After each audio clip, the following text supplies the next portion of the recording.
You know, when we stand at the precipice, we could say, there's this desire to get your affairs in order. And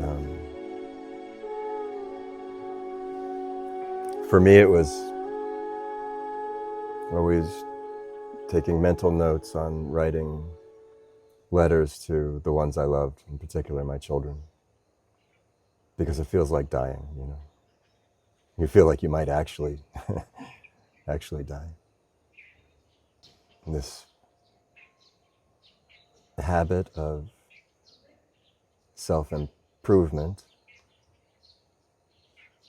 preparing to surrender, preparing to let go. It's a very strong habit, and you've seen through it, you know. You see through it, and then it persists. Even in your seeing, it persists. It's this way. The preparing to let go is nothing more than clinging. It's a bit of a mental acrobatics. Calls itself preparing to let go, which is actually clinging. You see this, yes? Yeah. So somebody gives you a hot rock out of the fire. You don't prepare to let go. You drop it.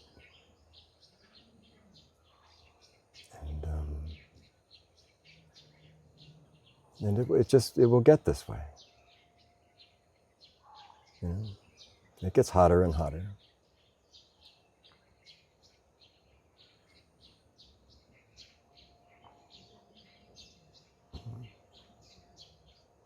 I remember so often the sense that, this is the moment. I've been sitting here in my quiet, in my stillness, waiting in the bridal chamber, keeping the lamp lit for the bridegroom. And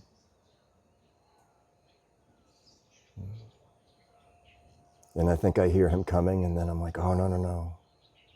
I just have these. Can you come back in 5 minutes? Or tomorrow? So busy. You know, God comes knocking, and you're like, it's not a great time, Lord. So many things to do. I have to set up my auto pay. Right in the middle of an email.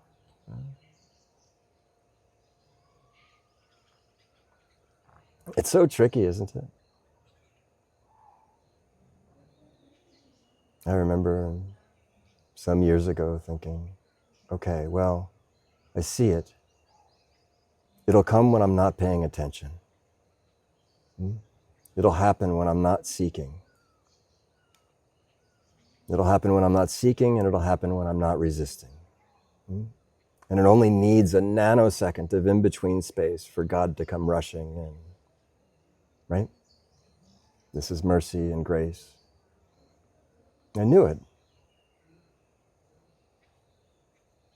So I thought, well, there's just sitting still and waiting.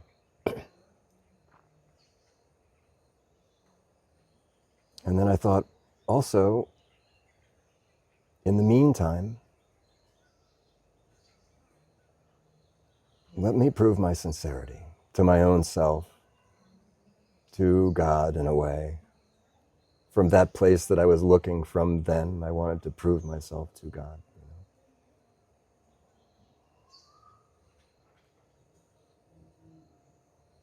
And so from this, some doing was prudent.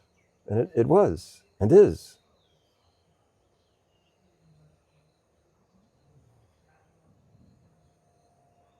But the point of it is a preparation, is a clarification, a purification, we might say, as long as we don't misunderstand it. Purification is clarification. Increasingly subtle.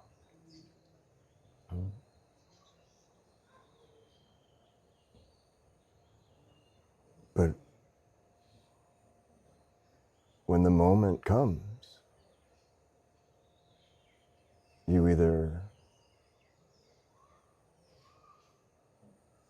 receive it or you don't.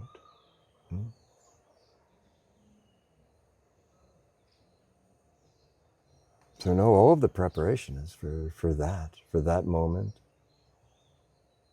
The unexpected knock on the door. Will you drop everything and go? I often think of what it was like for Simon Peter. I don't know too much about it, but I just wonder, I imagine he was an upstanding member of the community, a fisherman, which probably had some sense of wealth and responsibility. I imagine he had a family. Would have been very unusual for a man to not have a family.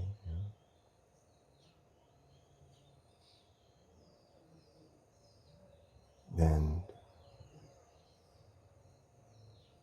I don't know, did he just drop everything and go?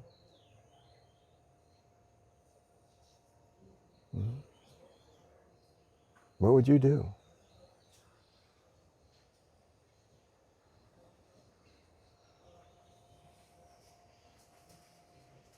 And what would have all of his friends and relatives said?